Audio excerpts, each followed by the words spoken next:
சிறப்பான ஒரு தகவலை தந்திருக்கிறார்கள். நீலகிரி மாவட்டம் 60% வனம் கொண்ட ஒரு மாவட்டமாக, மலை மாவட்டமாக, சிறப்பான மாவட்டமாக இருந்து வருகிறது என்று அனைவரும் அறிவோம், தெரிவோம்.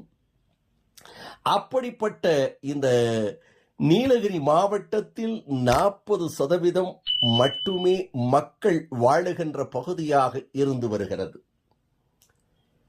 பார்க்கின்ற இடமெல்லாம் வனங்களும் சோலைகளும் காடுகளும் தேயிலை தோட்டங்களும் பசுமையான மேகமூட்டங்களும் வெண்ணிறத்தை வந்து மலையை தொட்டு செல்லுகின்ற வெண்மேகங்களும் இருக்கின்ற இந்த மாவட்டத்தில்